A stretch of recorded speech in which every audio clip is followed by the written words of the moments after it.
हरे कृष्णा। आप सभी का हार्दिक स्वागत है हमारे Facebook page, YouTube channel Shri Radhe Krishna Thakur ji में। तो आज हम आनंद के प्रकार इस विषय पर चर्चा करेंगे। तो इंग्लिश में अगर बात करें तो आनंद प्लेजर जो होते हैं, sensual pleasure, mental pleasure, intellectual pleasure और स्पिरिचुअल प्लेजर। तो ये चार तरह की इनकी कोटियाँ हैं। तो सबसे पहले हम बात करते हैं सेंसुअल प्लेजर। सेंसुअल प्लेजर जो है, हम अपने कर्मेंद्रियों और ज्ञानेंद्रियों के माध्यम से इस आनंद को लेते हैं। जैसे हम किसी अच्छी चीज़ को देखते हैं तो उससे एक प्रकार का आनंद मिलता है। कोई संगीत सुनता है, कानों के माध्यम से उसको आनंद मिलता है। या कोई कुछ अच्छा मीठा खाना पसंद करता है, उसको उससे आनंद मिलता है। या किसी को कोई एक्टिविटी, कोई कार्य करने से आनंद मिलता है। तो इस प्रकार से सेंसुअल, अपने जो इंद्रियां हैं, इंद्रियों के माध्यम से हम एक आनंद लेते हैं। लेकिन उसमें भी थोड़ा परिवर्तन आ जाता है। जैसे हम लोग कई बार देखा कि 4-5 दिन अगर एक तरह का खाना हमें मिल रहा है तो हम लोग थोड़ा उससे बोर हो जाते हैं। फिर हम चाहते हैं थोड़ा इससे वैरायटी, थोड़ा चेंज की जाए। तो एक कल्पना कीजिए कि आप किसी अपने रिश्तेदार के यहाँ पे गए हैं और रिश्तेदार के घर में अच्छे खासे पकवान बने हैं। आप जब पकवान खाते हैं उसके बाद आप चाहते हैं कि यार लास्ट में कुछ ना कुछ मीठे में मिल जाए आपको। तो मीठे में अगर कुछ नहीं है तो सामने वाला कहता है, यार भैया मेरे पास तो कुछ है नहीं, मैं शक्कर है, शक्कर दे दूँ। तो आप कहना ठीक है भैया, चीनी रख दीजिए। आप चीनी आपको मिलती है। अब आप कल्पना कीजिए चीनी खाने ही वाले हैं और इतने में सामने वाला कहता है, अरे भैया रुकिए रुकिए रुकिए, मेरे पास ना फ्रिज में एक लड्डू रखा हुआ है। वो आपकी प्लेट में लड्डू रख देता है। तो आप दोनों में से क्या पहले खाना पसंद करेंगे, चीनी या लड्डू? तो मेरे ख्याल से ज़्यादातर लोग लड्डू ही चूज़ करेंगे। तो इतने में जैसे हम लड्डू उठाते हैं और खाने ही वाले होते हैं, तो उतने में सामने वाला बोलता है, भैया रुकिए रुकिए रुकिए, मेरे पास ना फ्रिज में एक रसगुल्ला रखा हुआ है। अब सोचिए वो आपकी प्लेट में एक रसगुल्ला रख देता है। अब आपके पास में 3 ऑप्शन है, चीनी है, लड्डू है और रसगुल्ला है। तो मैं ये मानता हूँ कि ज़्यादातर लोग रसगुल्ला उठाना पसंद करेंगे सबसे पहले, क्योंकि रसगुल्ले में रस है। तो जब आप जीभ में रखेंगे उसका रस घुलेगा जीभ में, तो स्वाद ज़्यादा आएगा, मीठापन ज़्यादा आएगा। अब सोचिए तीनों चीज़ें मीठी हैं, लेकिन अंतर है मीठेपन का। मीठेपन किसी में कम है, किसी में ज़्यादा है। शक्कर को घुलने में टाइम लगेगा, उससे थोड़ा मीठापन लड्डू में है, लड्डू से ज़्यादा मीठापन रसगुल्ले में है।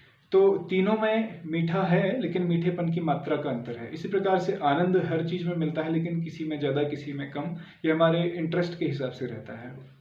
तो ये हमारा जो है सेंसेस के माध्यम से, या जो इंद्रियों के माध्यम से आनंद लेते हैं, ये इंद्रियों के हिसाब से सेंसुअल प्लेजर इसे हम कह सकते हैं। तो अब जो आता है इसके ऊपर मेंटल प्लेजर। मेंटल प्लेजर में हम मानसिक रूप से आनंद ले रहे होते हैं उस चीज़ का। जैसे कई लोगों को पसंद होता है कोई सीरियल देखना, किसी को कोई मूवी देखना पसंद होता है, किसी को क्रिकेट पसंद होता है। अब कल्पना कीजिए क्रिकेट चल रहा है, भारत पाकिस्तान का मैच चल रहा है और भारत को जीतने के लिए आखिरी 2 ओवर में 30 रन चाहिए हैं और आपका फेवरेट बैट्समैन खेल रहा है उस समय। तो आप सोचिए उस समय अगर आपकी मम्मी आके आपसे बोलती हैं, बेटा खाने का टाइम हो गया, खाना खा ले। तो बोलेंगे मम्मी बस 5 मिनट बाद आता हूँ, मैच खत्म हो जाए उसके बाद मैं आता हूँ। तो ऐसी परिस्थिति में कोई उठना पसंद नहीं करता है, क्योंकि देखिए भूख भी लगी है उस व्यक्ति को, लेकिन फिर भी वो खाने को छोड़ के क्रिकेट की तरफ ध्यान देता है। तो ये एक मेंटल प्लेजर है। हालांकि क्रिकेट सामने, प्रत्यक्ष उसके सामने नहीं चल रहा है, वो टेलीविजन में उसको देख रहा है, लेकिन मेंटली वहाँ पे अवेलेबल है वो। और इसी प्रकार से हम देखते हैं, जैसे कई बार किसी को सीरियल देखना, कोई फेवरेट सीरियल पसंद होता है। कई बार लोग क्या करते हैं कि खाना टेलीविजन के सामने रख करके ही वहाँ पे खाना खा रहे होते हैं। अब सोचिए आप सीरियल देख रहे हैं, खाते खाते देख रहे हैं और आपका खाना खत्म हो गया, अभी भूख आपकी मिटी नहीं है, लेकिन आप वेट कर रहे होते हैं कि कब ब्रेक आए, मैं यहाँ से जाऊँ किचन में, किचन से फिर से खाना लेके आऊँ, फिर यहाँ पर बैठ जाऊँ। तो वो क्या है, खाने में भी मज़ा है, लेकिन उस मज़े से ज़्यादा मज़ा उसको सीरियल में आ रहा होता है। मतलब जो प्लेजर खाने से मिल रहा होता है उससे ज़्यादा प्लेजर उस सीरियल से मिल रहा होता है, इसलिए उसको कोई छोड़ना पसंद नहीं करता है। प्रायोरिटी सीरियल की रहती है, इसलिए ब्रेक का इंतजार करते हैं कब ब्रेक आए, हम उठें और किचन से खाना लेके आएँ। तो ये मेंटल प्लेजर है, हम मानसिक स्तर पर इस आनंद को, जो कि सेंसुअल प्लेजर से हायर है, बड़ा है। और इसी प्रकार से तीसरा जो आता है वो होता है इंटेलेक्चुअल प्लेजर। इंटेलेक्चुअल प्लेजर जो कि मेंटल प्लेजर से भी ऊपर है, मतलब मानसिक स्तर पर जो हम आनंद लेते हैं उससे भी ऊपर है, बौद्धिक स्तर का आनंद इसे कहेंगे। जैसे आपने देखा होगा शतरंज का खेल चलता है, तो कई बार ऐसा होता है कि पूरे दिन भर खेल चल रहा है और 2 लोग, सामने वाला और इधर वाला जो खेल रहे होते हैं, एक चाल चलता है और उसके बाद 1 घंटे सोचता है, सामने वाला सोचेगा, फिर एक चाल चलेगा, फिर इधर वाला सोचेगा फिर एक चाल चलेगा, मतलब पूरा दिन उनको बीत जाता है, ना कुछ खाते हैं ना कुछ पीते हैं, वो उनके गेम में ही, अपने खेल में ही लगे रहते हैं।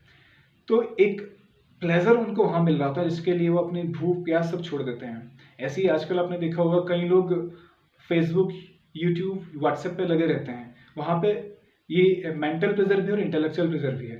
जैसे आपने देखा होगा कई लोग पबजी खेलते हैं, कुछ गेम्स खेलते हैं, वहाँ पे उनको एक अलग तरह का आनंद मिल रहा होता है। हालांकि गेम प्रत्यक्ष उनको नहीं मिला है, सामने प्रत्यक्ष नहीं चल रहा है, और उसमें वो इन्वॉल्व होते हैं एक इंटेलेक्चुअल माध्यम से, मतलब गेम कहीं और चल रहा है, वो अपने आप को वहाँ पे महसूस करते हैं, काल्पनिक तौर पे वहाँ पे अपने आप को महसूस करते हैं और वहीं पे आनंद ले रहे होते हैं। अब पबजी खेलने वाले को आप बोलिए भैया ये कर दे वो कर दे, वो कुछ करने वाला नहीं। पहली बात तो वो सुनेगा ही नहीं आपकी बातों को, क्योंकि वो अलग लेवल में आनंद में डूबा हुआ है। तो ये है इंटेलेक्चुअल प्लेजर, जहाँ पे उसको अपनी बुद्धि का भी इस्तेमाल करना होता है। शतरंज में बुद्धि का इस्तेमाल होता है। इस प्रकार से जो गेम होते हैं, गेम में अलग अलग लेवल होते हैं, अलग अलग स्टेप्स होती हैं, तो वहाँ पे बुद्धि का इस्तेमाल करना होता है। तो ये इंटेलेक्चुअल लेवल का प्लेजर है। और इसके ऊपर आता है आध्यात्मिक आनंद, जिसे कहते हैं। आध्यात्मिक आनंद ऐसा आनंद है जो एक बार जिसको इस आनंद की प्राप्ति हो जाएगी, वो फिर ये भौतिक जितने भी हमारे आनंद हैं, sensual pleasure, mental pleasure, intellectual pleasure, इन तीनों चीज़ों से ऊपर उठ जाएगा। फिर उन तीनों में उसको आनंद नहीं आएगा। फिर उसको आध्यात्मिक क्रियाकलापों में, आध्यात्मिक कार्यों में, भगवान के कीर्तन में, नाम जप में, भजन में, आध्यात्मिक शास्त्रों के ग्रंथों के अध्ययन में, इसमें उसको रुचि आएगी। तो ये जो प्लेजर है, इस प्लेजर के सामने सारी चीज़ें नगण्य हैं। हम इन जो भौतिक हमारे प्लेजर हैं, इन चीज़ों को, भौतिक आनंद को पाने के लिए बहुत प्रयास करते हैं, अपनी जी जान लगा देते हैं। लेकिन आध्यात्मिक आनंद ऐसा है जिसके लिए आपको फिजिकली इतना मेहनत नहीं करनी है। आपको बस धीरे धीरे भगवान के नाम जप को करना है, भगवान के लिए अपनी रुचि बढ़ानी है। अगर हम इस चीज़ में धीरे धीरे इस जो भौतिक भगवान की भक्ति के जो सिस्टम बना हुआ है, उस सिस्टम को अगर पालन करें, श्रद्धा, साधु संग, भजन क्रिया, अनर्थ निवृत्ति, अगर इस तरह से हम उसमें चलते हैं, तो आगे उसमें हमारी निष्ठा बढ़ेगी। निष्ठा बढ़ेगी तो धीरे धीरे आसक्ति होगी, भाव आएगा, फिर प्रेम आएगा। तो इस प्रकार से हम अलग अलग स्तर से होते हुए भगवान के नाम जप और भगवान की जो भौतिक डिवोशनल सर्विस है, इसमें हम आनंद को ले पाएंगे, इसको हम महसूस कर पाएंगे। तो फिर उस आनंद में जब पहुंच जाएंगे, तो फिर जो भौतिक आनंद है, ये हमें सब नगण्य लगने लगेंगे। फिर इन सब से हम ऊपर उठ जाएंगे, अलग प्लेटफॉर्म ले जाएंगे। जिस प्रकार से इंटेलेक्चुअल प्लेजर में जो व्यक्ति है, उसको नीचे के आनंद नगण्य लगते हैं, इसी प्रकार से आध्यात्मिक स्तर में जो व्यक्ति पहुंच जाएगा, उसको फिर नीचे के सारे आनंद तुच्छ लगने लगेंगे। फिर उसके सामने सारी चीज़ें तुच्छ हो जाती हैं। हरे कृष्णा।